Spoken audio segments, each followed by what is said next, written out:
For the pack of wood to kill me. Be like you kill me. You be putting that rope around my neck yourself. What you think you is, a hound dog? Pack of wood say go fetch, you fetch. You see me hang, you gon' know. You gon' know you kill a black brother.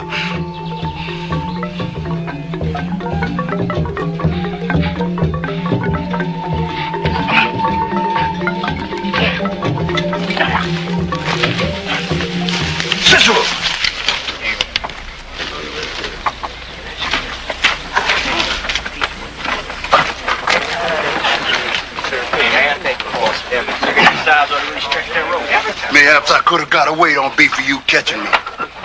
You remember that. You remember that all day. You killed me. You remember that. You killed me. Niggas like you just prove what the Peckerwoods say. We're just beasts, willing to do anything. Kill each other. No mind, no feeling. Shut up, nigger. Least why they ain't gonna die like you gonna die. Like a slave. I ain't giving no lifetime of misery and sweat to this Peckerwood. I'd rather die than be a slave. You Peckerwood, that's right. You Peckerwoods was oppressed in your own land. We was free. And you brought us here. In chains. Well, now we here. And you just better know. This is just as much our land as it is yours. And after you hang me, kiss my ass. Brother Cadence. Brother Cadence. Brother Cadence.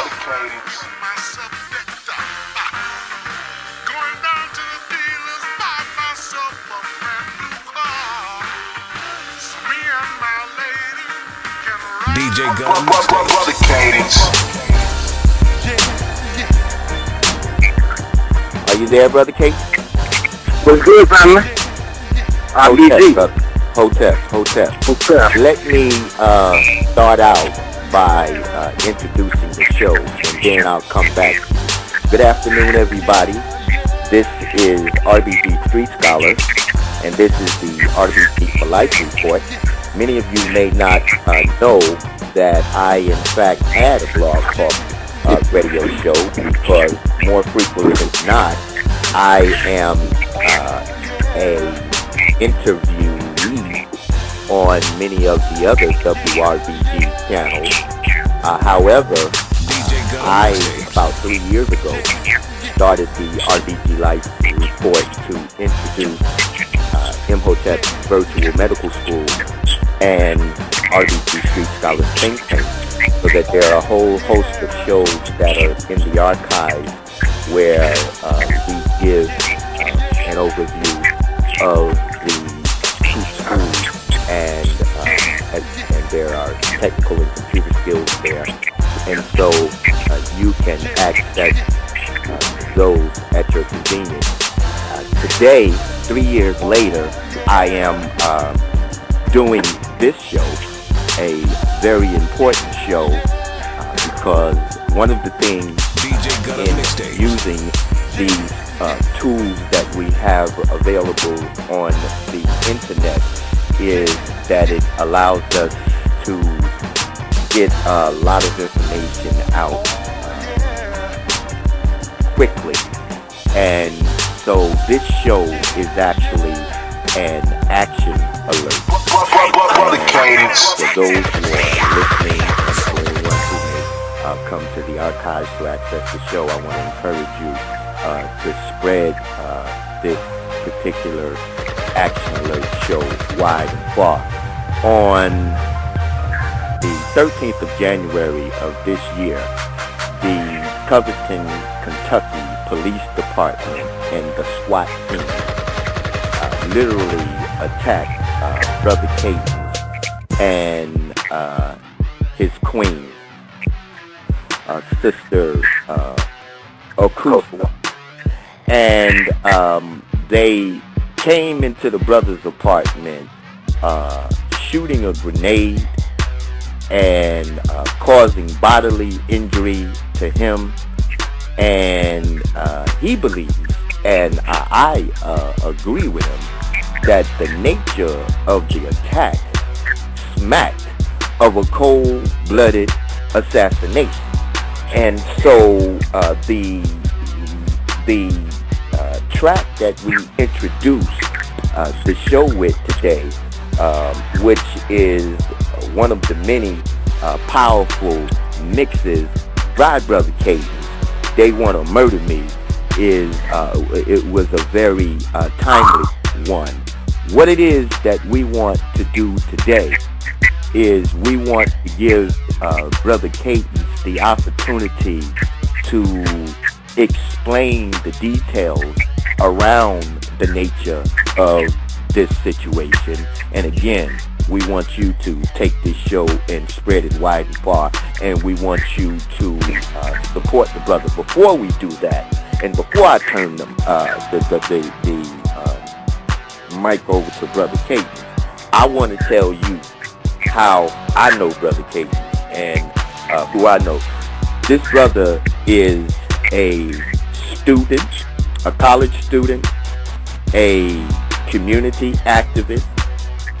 He is my partner as far as the day-to-day operations of RBG Worldwide One Nation is concerned. He is the most talented young brother that I have, I would say, ever met. In that he is a music producer, he is the MC, he's the baddest mixer, and he's come up with something. We've been talking for about 2-3 years, and he was pulling my coat to something that he has come up with that is trailblazing, groundbreaking, and has already made history. That is the Black History mixtapes.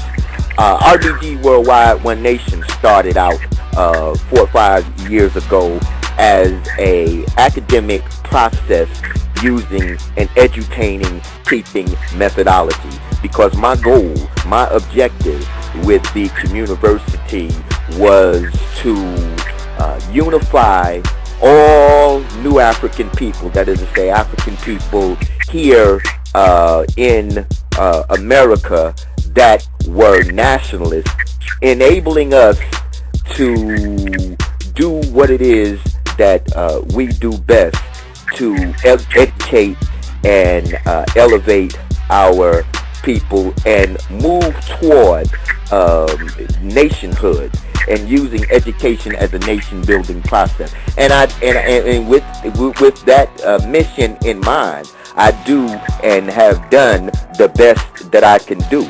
But it is the participation and the cooperation of those that are a members and students and teachers in RBG that has made it come into fruition.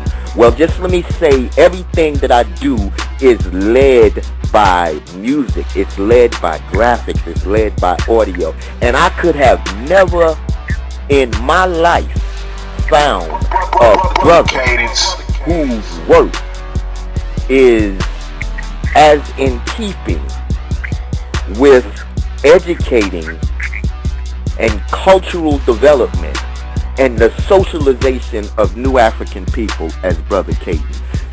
The brother is powerful, and I love him dearly.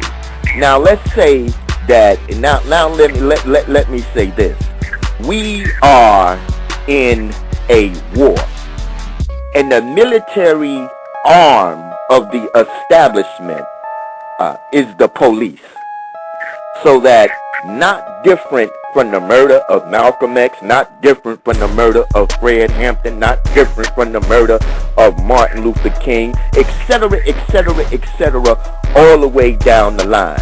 In any case where you have a brother or a sister that is going to struggle within the hells of North America for freedom, for national liberation, for self-determination, he is going to ultimately and eventually have encounters with the military arm of the establishment, because the purpose of the police is to protect the establishment, the same establishment that is responsible for oppressing the masses of our people. So when we talk about struggle, and when we talk about being involved with struggle, the reason that this Action Alert show is so important, because today what we are doing is we are going to bring to your attention in real time just how young revolutionary brothers and sisters, and in this particular case, Brother Cadence,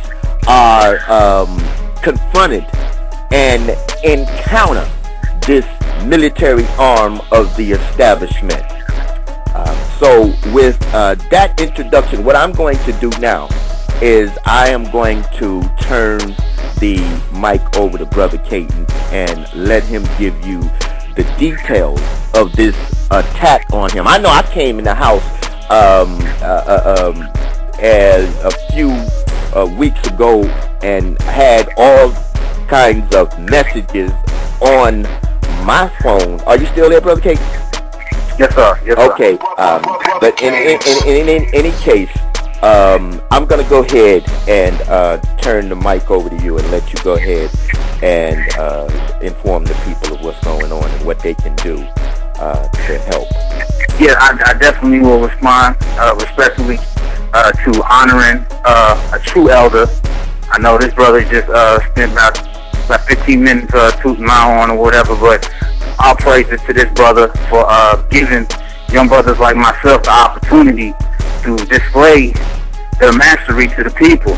You know what I'm saying? We all need oracles like this, like brother Baba, we call Baba R.b.g. Out here, and I believe that there were more elders like this brother. Honestly, we wouldn't be in a situation that we find ourselves in these days. But it is correct to say that one of the first family members that we called when this attack was made upon my life and my queen's life was Brother R.B.G, street scholar, Brother Emotep, who wears that name proudly. But get to the case, for those that don't know, the community work that I do, in my opinion, comes before anything that I do. I apply my artwork to the community work that I do, but it's strictly you gotta be able, when you talk to stuff, you gotta be able to make a commitment to your people, because your people, you know what I'm saying, to a degree, and who you consider your people is up to you. I mean, but they'll rob you, they'll stab you, they'll shoot you. You know what I'm saying? They won't support you when you're doing good things out there, and you have to have, the integrity, the confidence, and the endurance to fight this, fight this battle. You know what I'm saying? So in dealing with that, earlier within my stages of development, we had to go into several different communities. I currently, at the time, I resided in Covington. Prior to dealing with Covington, we worked in Cincinnati. We still, to this day, we still work in Cincinnati and other surrounding cities. But as far as Covington, Kentucky, one might ask, why are you in this backwards, boondoggle town, brother? Hey, Brother Cadence. the situation at hand is, and we're not going in a long way situation, because I know we are short for time, but the challenge was given to us where this town suffers from some of the most, most disparities that most black communities go through. But these people were under extreme plague, and it was right over a big metropolitan city. Because we had worked in the big city before, we believed that through an experiment, if we were able to organize this backwards town that has, a good some thousands of black people there, that if we can organize, then we can organize anywhere. So in going to that community, one of the immediate things that we took upon was in the schools. where we started from mentorship programs, where we went in specifically the social study and history classes, and we directly confronted teachers and try to adjust their whole piece or whatever on, you know, how they display our history. In doing that, we were very successful, and we created long-lasting relationships that I still carry on today at the high school. At that time, we were working at the middle school. Now I'm at the high school working with some of the same youth. Also, we worked in the jail and some people want to say, why are you in the jail? Well, I mean, that's where the majority of our people is going. You know what I'm saying? That's the bowel of the hell that we live in. So if we're not able to address that, we can't even imagine to address the people where the people are running to. So I'm saying that we went in there, and this was a program that was basically created by myself and another brother that I'm associated with, where it prevented juveniles from going to jail. I could get into that. We went into the housing issue, which is directly connected to the case against me, where we have made a strong stand against racial displacement, which Neely Fuller breaks down.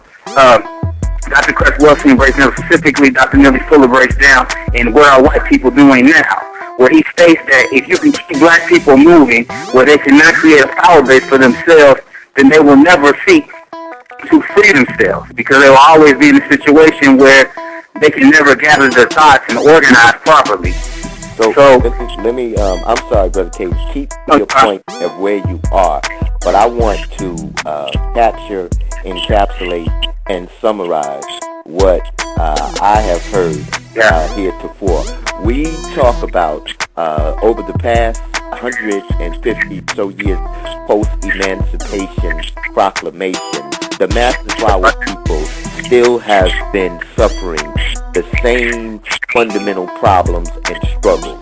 That is poor housing, undereducation, miseducation, underemployment, unemployment, and the lack of proper health care. And so that I hear you describing being actively involved in trying to make a positive impact on those negative ills of the oppression in which we live up under. So that anybody that is going to be doing the kind of work in the community that you are doing is certainly going to be watched.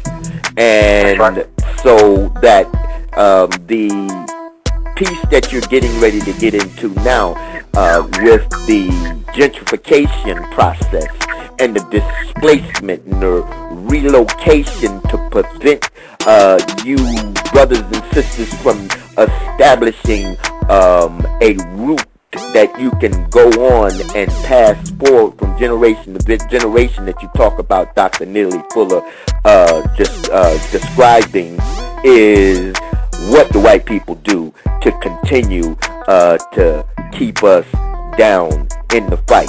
So brothers and sisters, what you're listening to is the description of real community activism and activity, and know that this is the kind of thing that you are going to confront. Please forgive me, Brother Cadence. Please go ahead and continue. Nah, you fine. And I mean, you actually, as you always do, you help me to be succinct in what I'm actually trying to get out there. Doing well. I definitely long-winded at times with certain things, you know what I'm saying? But as far as dealing with the whole situation of housing, but then having to deal with these certain issues when you take this type of stance. When we went into the community, we knew that we were going to have some form of altercation with the powers that be. That was something that we accepted early when we went into the community, because it was full of, shiftless Uncle Toms, you know what I'm saying, that literally would sell their own daughter down the river, you know what I'm saying, to just appease that white boy. And basically, I mean, our strategy was to go in and work with them to co-opt the stuff that they said, because we had done co-opted work before. So when we went in, you know, they eventually caught on and found out or whatever that we didn't have a handler. Basically, we didn't have a leash that could be pulled that could control us. So they immediately kind of pigeonholed us as troublemakers over there. Long story short, we've been dealing with this community, but the particular agents in that community, and plainly Uncle Tom's and Aunt James, that work hand in hand with the powers that be, and at fault to this attack that was made on us. We saw that there was going to be a altercation because we do cop watch in our community. For anybody that does not know what cop watch is, this is a strategy and position where if anything is going in your community, regardless of the brother's wrong or right, if it involves police, you need to police your own community and make sure that police officers are not excessively acting out of the policies in which they are supposedly abide by. We know that there are flaws and holes in this type of strategy, but this is just one position that at least people can take to, if our people are going to surrender under the slavery that we go under in this society, the least that we could do is at least record, watch, and monitor the police action in our community. So in making this action for the past 3 or 4 years, it definitely made us enemies to the police and gave them motive to remove our force from that area. So I had to put that out there. But dealing with the situation where they wanted to start off this year in their opinion in the right way. Well, there's no more play with y'all niggas because y'all becoming, you know what I'm saying, something that needs to be dealt with. So on January 6th, there was a shots fired call. Apparently, and if you go to the different various websites that we have, I put it everywhere, you can see the different pictures where they are demolishing the project right behind the very unit in which my girlfriend stayed. But apparently there was a shots fired call. I was paying a bill. I was not in the area at the time. My girl was dealing with a housing issue up the street with one of the housing site managers. So neither of us were at the home at which they say supposedly something happened where there was a shot fired. But immediately, when my queen went back to her home,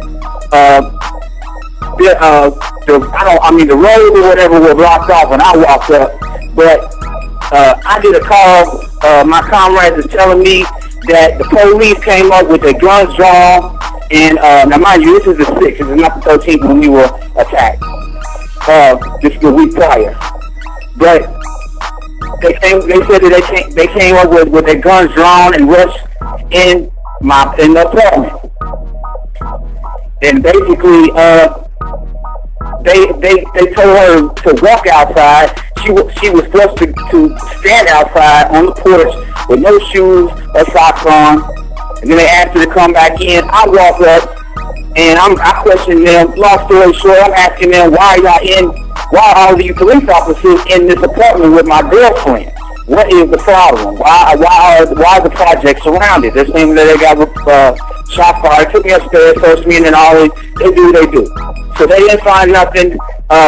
They took one of my weapons. This is when they found out that I had weapons in the house. It's an unfortunate situation or whatever. But basically, they seized one of my weapons and stole a magazine that they did not report. So I got that out the way. This is for people that have a question as far as how did they know that I had weapons in the house? How did they know that I was a young sharp revolutionary with a bug-out bag ready to get it on in any case of an emergency? That's how. But right there, let me say this. Keep your point and keep your thought. So you've already indicated your work in the community and them tagging you. So the police state wanted to start the year out right, they say, and what that means is by ratcheting up the police state. So all of the agitators, and we say that the way that we get closer toward freedom is by educate, agitate, organize, and unify. So you was doing what a revolutionary is supposed to be doing. And in doing that, something goes down in your community, so obviously the first person that they're going to look at or look toward to say, let that be the reason, is you. So they comes up in your crib while you are not there, searching through your crib, and wind up confiscating some of your property. Now, people need to hear and know that as the brother is going through this story, and when I found out what happened, my whole thing was, how is it that you say something or not say anything to a lady who is part of this public housing authority administration where you live, and the next thing you know, SWAT comes in your house shooting? And I also asked him, not that it really made a big difference, but then again it did make a difference, about this Covington, Kentucky, and was all of these police white, or was there a black one that was in the bunch? What the brother told me, what you told me back, is that all of them was white. I said, you need to get out that town. That was, yeah, that's an assassination. That's a lynch mob kind of thing. You caught up in some Jenna 6 kind of stuff. So when I saw that you couldn't, and that you had $2,000 cash only bond for what was supposed to be called a third-degree terroristic threat, and now that you didn't cop to it, they talking about offering you 12 months plus a day in jail for a third-degree misdemeanor. They have tagged you, and the only way that we're gonna prevent the value that you bring to our community and to keep you on the street to continue to do that work is that, and then this other thing that you're telling me about is that the people gonna have to come to your support locally and across state, because I have never in my life heard of you having to pay for a public defender, or public pretender is what they call more frequently than not. But if you get the right one and you can talk to him, the judge don't want to, or the judge don't want to hear nothing that a brother got to say, even though when he represents himself. You got to talk through that mouthpiece frequently, and then they're not going to do anything but what you tell them to do. You need an attorney, and you need money to get an attorney. You need somebody that we know in this fold to be able to call in to say, I know this lawyer that you can talk to. I know that lawyer that you can talk to. This is what we here to want to make happen, everyone. But now that I said that, Brother Cadence, please once again forgive me, and you go on and continue to give the details, because the devil is in the details. I dig it. I'm on point. On January 13th, okay, that period of time that I talked about before, that was January 6th, a week to that day. If you also familiar with that date, the 12th and the 13th, the 12th is when they said the offense happened, that they're charging me with. 13th is when it came to basically on the attack. And if you are familiar with that date, that is the day when Haiti was struck. You know what I'm saying? What some say heart, some say nuclear test. Either way, it was a continual genocide plot on our people. And basically, they wanted to have their own picnic in the state of Kentucky. So basically, it was probably, in my way, the brother R.B.G. said, I'm in school. Only reason why I'm in school or whatever is because I'm trying to basically bring the resources back to the community, just like any other activity that I work in. But basically, I was trying to schedule my classes or whatever for school. You know what I'm saying? At the time I was planning on staying on campus. But as a sidebar, but this is around maybe 3 to 4 o'clock in the evening. I'm taking a shower. My queen has just got out the shower. We have a protocol where, we live in, it's a high crime area, you know what I'm saying? And, white folks often come through and try to do things to us, bring drugs in our community, and they're like, the crackers do. But basically, the situation where, we had one where, crackhead or whatever, try to get us in the house, You know what I'm saying? So we got protocols to deal with any type of violent altercation. So you know what I'm saying? When I was in the shower, I keep the bathroom door open or whatever, just in case somebody might want to try to take advantage of that vulnerable situation. So we never considered that, you know, somebody would actually walk into the house with a key. It has not been confirmed as far as who gave the SWAT team that was given permission or whatever to issue a warrant out for my arrest for my firearms. But they were given a key. They opened up the key. I see the light from the outside flash on the wall. This alarmed me to the point that I reached my head out of the shower curtain. At the same time, my queen, who also was alert as me, she peeked out the doorway from my bedroom to look down and see them walking in. As soon as I had just gotten my head around the shower curtain, I hear something hits my face. I hear something go boom, boom, and immediately my eardrum is shot, and all I'm hearing is a big E sound. Yeah. This was a flashbang grenade. Right. That actually was immediately shot as soon as they seen that I was in the shower. I have friends that are in the military. I have family that's in the military. I'm not going to put any other information out about that, but one of my good friends had just recently done training on flashbang grenade. And I know that when they do that, they're supposed to shoot that, run in directly after that, and grab the incapacitated offender, because it only gives them a second, 0.5, you know what I'm saying, to even get up there and deal with the situation. Me, on the other hand, you know what I'm saying, I seen that I was attacked. I didn't even realize that part of my leg had the shrapnel that hit that, and I was bleeding, and my foot was somewhat sequentially damaged. But I ran immediately to the top of the stairs, where I seen at the bottom of the stairs, they still a cowardly swastika team were down at the bottom of the stairs in full regalia with the shield, with all the SWAT gear. There was about 4 to 5 SWAT team officers and about 3 or 4 some police officers with rods. At the time, like, because they messed with your vision, I didn't know if they were rods, if they were guns. Obviously, I thought they were guns because I believed that I was shot. But all I knew is that we were both naked in the house, but specifically my queen was naked in the house. I seen nothing but white men and believed that you know, the chastity of my woman would be jeopardized. So immediately, I just wanted to regulate the situation where I could try to tame the beast, as it will.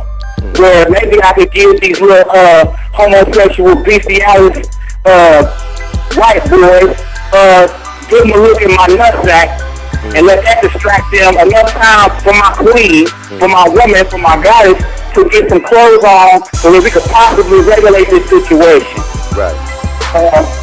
To some degree, that particular tactic worked in our favor, because later on we found that they possibly believed that my queen was maybe in the shower, and that if they could if they could trigger some form of alarm within the residence, then they could get me to grab for a gun, and then that's right. Then they could just offer. Right. Like we've done many of our brothers several times every year. That's why I say this. Let me just interject, because I suspect we got about a half hour more. That's a lynch mob. That's the modern day lynch mob. This is, I need to say, and I need to let people know that Brother Cadence across the United States are murdered by the police every day. You only hear about certain cases, those that wind up coming on the white supremacist media, but these type of attacks that this brother is describing to us, and I could do nothing but thank God when I got the story that he was still living, because this kind of thing happens every day. Cold-blooded killing of black men particularly, but also black women, and we say that we must take them to the full. We must take it to the full extent of the law, but it's a criminal injustice system. But at the same time, you have to continue to fight it. That's the bastion of their control, where that Klan is in there with that black robe on instead of a white robe, and that is what you are facing now, that they didn't literally murder you like they did Mark Clark and Fred Hampton, and so I need everybody to hear, know, and understand that don't say anything about you struggling and you for black folks. If something that goes down like this, I'm talking to people now that are the over 1,000 and 200 or 100 members of RBG worldwide, because they are there because I suspect that they believe in the work that we're doing. They believe in the media outlet that we are making available across the world digitally. But any major university that you go to that is worth its name today is a combination of education and activism. Those two, so that the whole idea of you participating and you getting involved in this is what I want to encourage our people to do. Please continue on, Brother King. Yes, sir. As the brother RBG stated, they have literally, and if you read autobiography of Malcolm X, the Ku Klux Klan, there used to be Ku Klux Klan members that actually wore black robes. Some of the first militias that I've heard of, they actually wore the black robes instead of the white robes that we have become so familiar with in dealing with the Ku Klux Klan. So not much has changed, under the sun.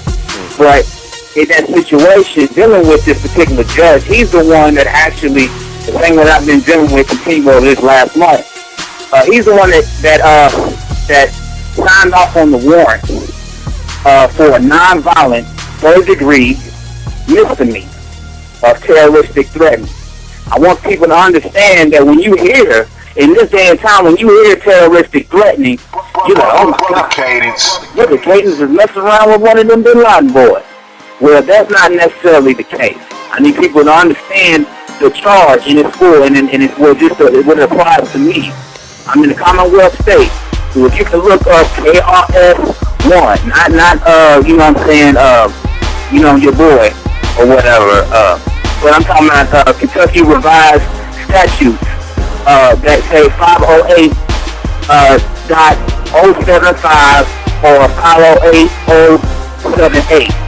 A person is guilty of terroristic threatening in the third degree, which is a misdemeanor, when he threatens to commit any crime likely to result in death or serious physical injury to another person, or likely to result in substantial property damage to another person, or he intentionally makes false statements for the purpose of causing evacuation of a building, placing of assembly or facility of public transportation. Terroristic threatening in the third degree is a Class A misdemeanor. Okay, I need people to understand that the police report states what they are justifying to taking out on almost deadly force on my apprehension is that I called the president of the resident council, who at one time aligned herself with us in a lawsuit, investigation for lawsuit through the ACLU to sue that particular city and also the housing authority that she now works under.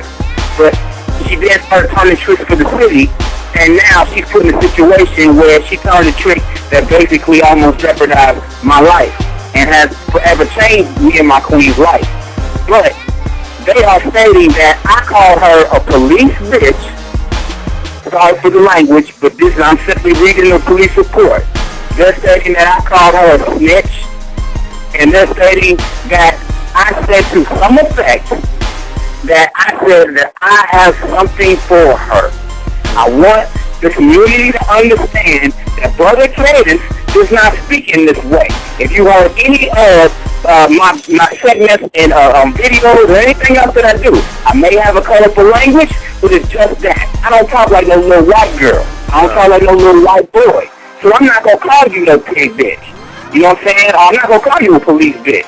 You know what I'm saying? I'm not even going to get into what I might call it because I may really truly hurt her feelings. Give her something, here nor there. I'm saying that I'm not going to say that I have something for you. I'm just going to deliver what I do. You know what I'm saying? And that, in this degree, is not to sound in any way threatening in any manner. I'm just a brother that does what he says and means what he says. Right. And really does not even have to engage in a form of dialogue. I just in the last couple of years of going into consciousness was even learn how to articulate myself. So I'm saying that these allegations against me are totally frivolous and have no truthful basis whatsoever. Yeah, they come from a very industrial and criminal police state that we deal with. Let me interject this, Brother Cadence. We have about 15 minutes left, and so I'm going to give you a chance to close and encapsulate. But the thing that I said to you that was very confusing to me, because, I fancy myself, if you will, one of the many things as a jailhouse lawyer. And I ain't never seen in no misdemeanor case where the maximum penalty, for example, here in the state of Georgia is a $1,200 fine and up to 12 months in jail. And then they got something called aggravated misdemeanor where, they can give you up to 24 months in jail. But that is what is written on the books by the state legislator and what is the max that the judge can give you. But when you go up in a court for a second appearance and the prosecutor offers you that max plus a day to the door, that's a hint that you are not dealing with standard and customary repression. Like I say, you dealing with some kind of Genesis 6 stuff. So that being 12 months and 7 days. They said, 12 months. You're going to give you not only the maximum but another week. Yeah.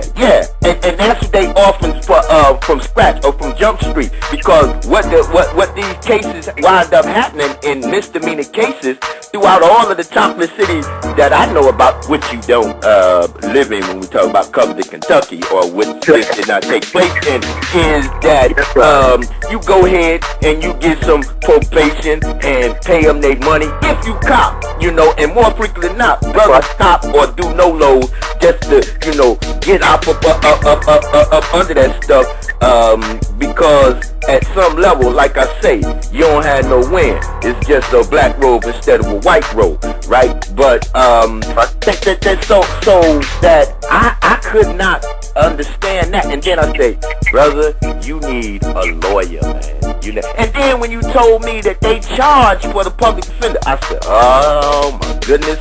So that I need everybody to hear what I told you. I know that's your home and everything, but I say you need to get out of that town. You need to get out of that area that you in, because this is just a first strike. They did the same thing with Cameron Fred Hampton Sr. They tried to character assassinate him. They tried to set him up all different kind of ways, and they seen when he didn't fold up under all of that, then they literally physically murdered him.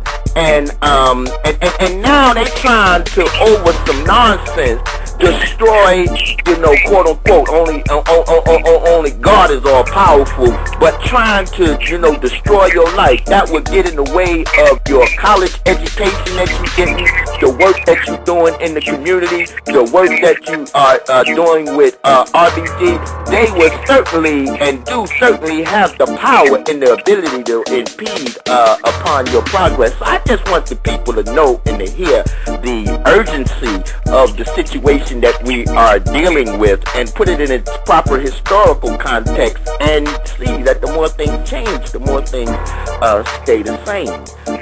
Let's do this, my brother. Let me quickly let's take a musical break. I'm gonna play Dreams by Guerrilla Warfare. It's very short, and then we'll come back and we'll let you close out. Sound like a plan? Yes, sir. And I think we'll be able to talk offline after the 1:30 thing. And the people actually, if they call on the number, they can stay on after that 1:30 marking. I thought I had the chat open, but I guess I'll open it back up again. It's open now. I just clicked it to open it and do that also. Okay, so once we go off air, you say we can stay. Okay, I'll be right back after. We're going to play Dreams by Guerrilla Warfare.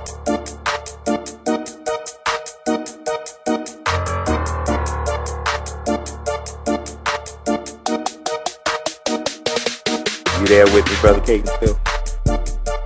I'm ready. Oh, okay. Long mute, right, stuff please. like that. Yeah, and because that's a lot of what this seems like is a dream when we have the police state encounters. Yes, now, go ahead, Brother Cadence. We got about 5 more minutes on air that you can say what you need to say, and then I'll to make sure that things just continue on. Okay, I'll deal with some of the misconduct against me since people are aware of the charges against me at this point. One, I talked about before, they stole a magazine from my gun. We believed that they would take this, put it in another gun, shoot it out on subject, and take the cases with my fingerprints or whatever and try to frame me to some degree. Before we were able to make that complaint, we were attacked and basically bombed with that grenade, and that attempt on our life was made. But also, this frivolous warrant was signed by that judge, who said that even though this charge was not an offense that involved a firearm or any weapon to that degree, they took a warrant for my firearms and ammunition. This right here shows malice and intent to basically suggest that, nigga, you do not reserve the right to defend yourself in any capacity as a black man. So literally, when we had that situation, not only did they take all of my firearms and ammunition, but they started to take, they call it mail matter. Y'all know how I get on the propaganda tip, correct? You know what I'm saying, as far as what I do on the mixtape tip and what I do in the visual propaganda. They took this information and they called these hate pamphlets and dealing with hate speech. They have not charged me with hate speech, but we feel that this is going to be inflammatory language that will be used during this jury trial that is scheduled on March the 9th. But this was not part of the warrant description as far as what they should seizure. Also, something that was taken was a garden tool, which we know of as a machete. Some of y'all may have seen this particular machete in one of my videos on YouTube. They have taken this.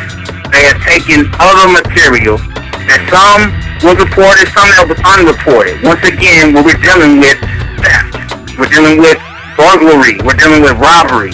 And when I'm not talking about a street thug, I'm talking about a street thug that wears a badge, that has done this to us. But also, I was denied medical access to medical attention for over an hour.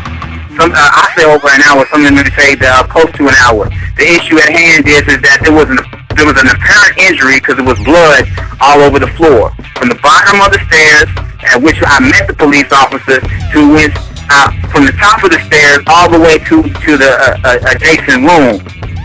And they kept on teasing and say, "Oh, do you want medical attention?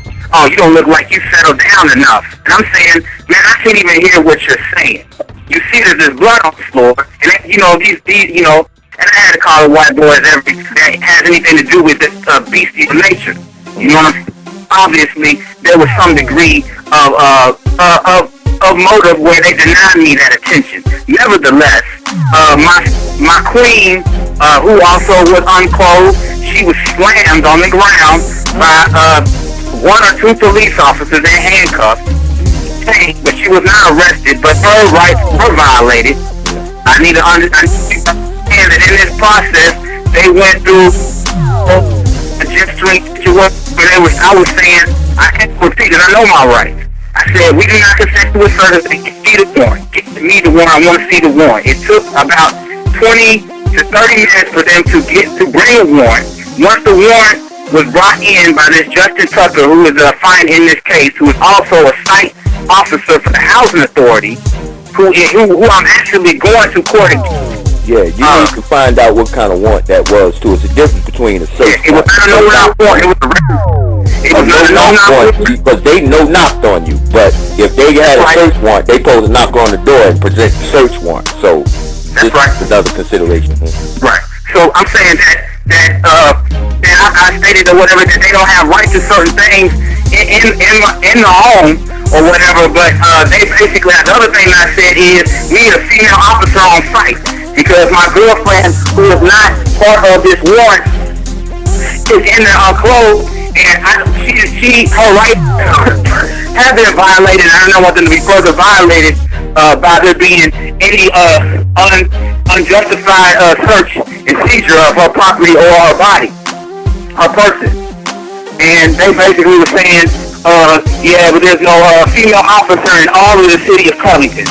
There's not one on duty. And I kept on repeatedly requesting that a female officer get on site. They had to call a neighboring city to bring a female officer over, which was very suspect in my opinion, because at the same time they were trying to rush me out of the house. It is only because I had respectful and dedicated comrades in the struggle that the sanctity of my queen, as far as it could possibly be under the circumstances, were protected and were definitely monitored. The RBG is thick. You know what I'm saying? The RBG is definitely filled with brothers that are willing to live, die, and fight for what they believe in and the goals thereof. And I'm saying that I'm totally indebted to certain members of my community that will never drop their flag. And basically, I want to shout out my good brother, Young Nat, on that one. But when they took me out or whatever, I kept on explaining, when they finally gave me the medical attention or whatever, they were twisting my leg. They you know what I'm saying, they had no degree of compassion whatsoever for the injuries that I sustained. But they took me to the hospital, long story short, because I know we're short for time. They took me to the hospital. They basically gave me an x-ray. All that they looked for was glass and something else. I can't remember whatever they said or whatever.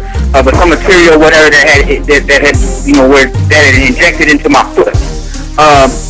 In doing that, they also gave me a couple of staples or whatever in my other leg from the shrapnel that exploded onto the other leg.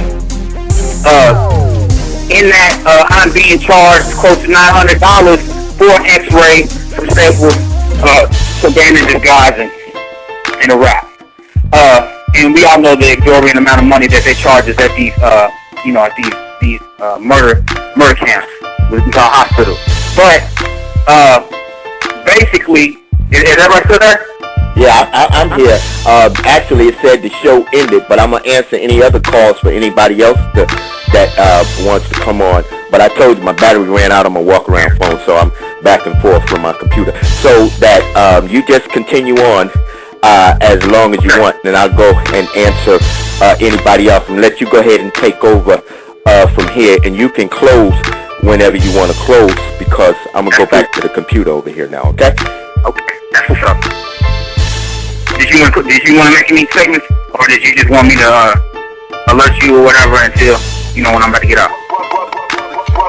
Brother Cadence. Okay, I guess brother on the move. I think he's walking back to his computer. Yeah, he on the move. He like that. He get it in. All right. I requested a OR bond and also 10% condition or whatever on that bond, which was a $2,500 cash bond. I was not allowed to put up any of the property that I own in Cincinnati. I was not able to put up any other thing that I could use as some form of collateral as a bond. So I would have to spend 30 days or whatever in the clink until my scheduled case on February 9th.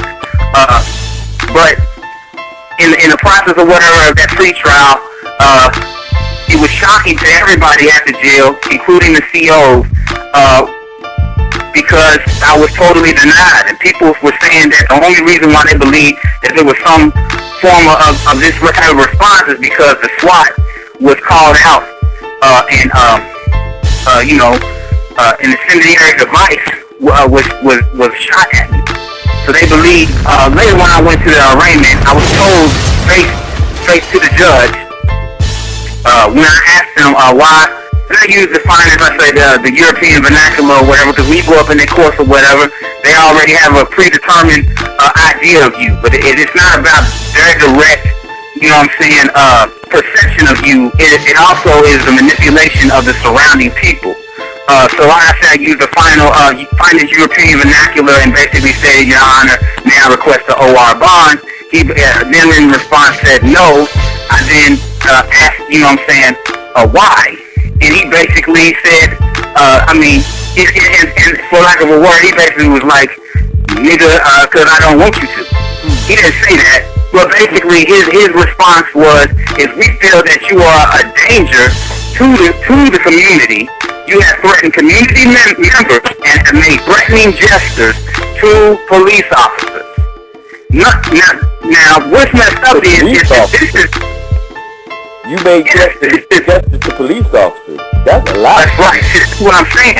That's a bold-faced lie, and it shows that he has some emotional and personal bias towards my particular case, and that my personal being in itself. For him to lie in that way to me. But then he said, "Do you have an attorney?" And basically, I stated, I do not have the financial means to afford an attorney. And basically, he says, "Do you need a public defender?" I said, "Yes, I would like to request a public defender." He said it would be $500. I was so shocked at the response because I've never in my history of time is advocating for people in the courtroom for being emotional support for people that are played in the criminal justice system. You know what I'm saying? For the 28 years that I've been on this planet, ever witnessed anything of that nature. But this type of action was taken out on me, even though I explained that I did not have financial means to afford that. And I need to establish something because I've advocated for a lot of particular people in the past that have been like popularized as far as like Dennis Six, you know what I'm saying, and Bev and Megan Williams, and the list goes on and on and on. Right. Timothy Thomas in Cincinnati, you know what I'm saying. But the place is that maybe this is a flaw in myself, but I feel somewhat disappointed that I have to come to the community at this time and explain such this minute charge. I understand the nature in which I'm being railroaded, which makes this somewhat a violent type of situation against me, but it's a somewhat small charge. It carries somewhat in comparison to the exorbitant amount of time that our brothers see on a day-to-day basis that I see in my community getting for even more minor charges. But it's a 12-year maximum sentence. The issue is that to be taken out of my community and to be taken out of somewhat of my fullness and capacity as a black man for a year for a crime in which I didn't commit, and to be quite honest and respectful to my people, even if Brother Cadence was a criminal now, I'm saying even if I was, that does not amount to the criminality in which this white boy has engaged in over the 1,000 years that he has been at somewhat the place of power. Yeah, they calling it a crime, right? And we used to always say, and we always have in the communities that I've always lived in, when the police whoop your ass, they get ready to charge you with an aggravated assault.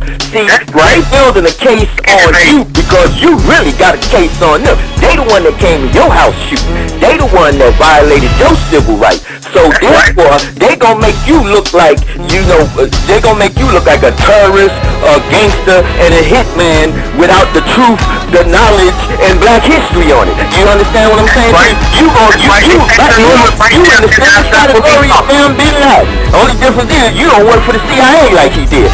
But I'm just saying that it might not seem that serious to you, but it is very serious to them because they in the business of destroying black people's lives, particularly those that are productive in our community. So we need some help, man. That's what we need. We need a lawyer.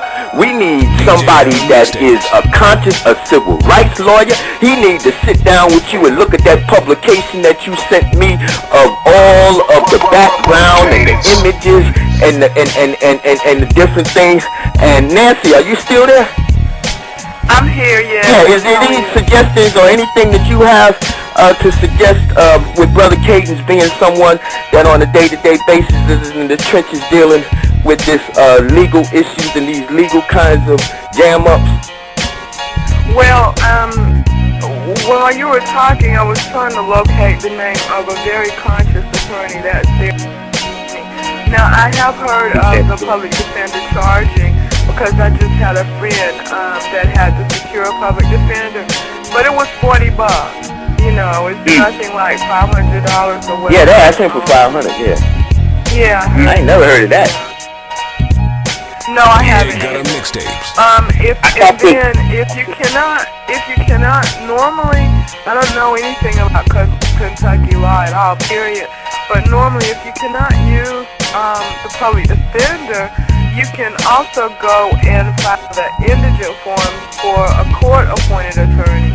And I know that a lot of times we want to stray away from them, but I've seen a couple of the court-appointed attorneys. If you talk to them and stay on top of them, I've seen them do a good job. Yeah, I say you got to talk through them. Yeah, you do. I gotta use them. You just can't tell them here's the case and just let them go with it, because they paycheck got the same stamp on it as the judge and the prosecutor. You got to talk. That's the public defender. That's the public defender. That's the court-appointed attorney. Yeah, no, there's a difference. There's a difference. I don't know about Kentucky, but there's a difference. There's a court-appointed attorney, and there is the public defender. These are two different ones. The public defender is paid by the public defender office. They have a board that controls them, whatever. The court-appointed attorney, you go into the clerk of court's office and you ask for a court-appointed attorney on the basis of being an indigent. I know what Nancy is saying, Brother K. They have a certain amount. They can give, in other words, they pay people at some places pay people that's outside of the public defender's department. The public defender's office. Is that what you're saying, right, Nancy? Well, they private attorneys, but they just serve the role. In the state of Illinois, what there is a list.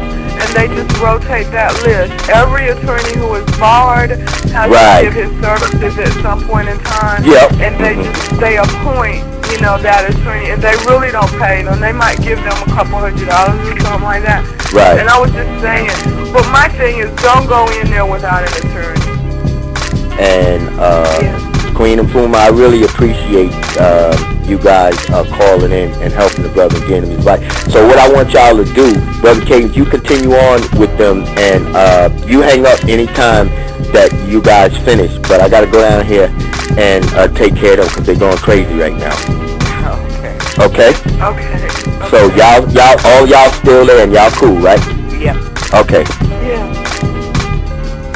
Brother Cadence.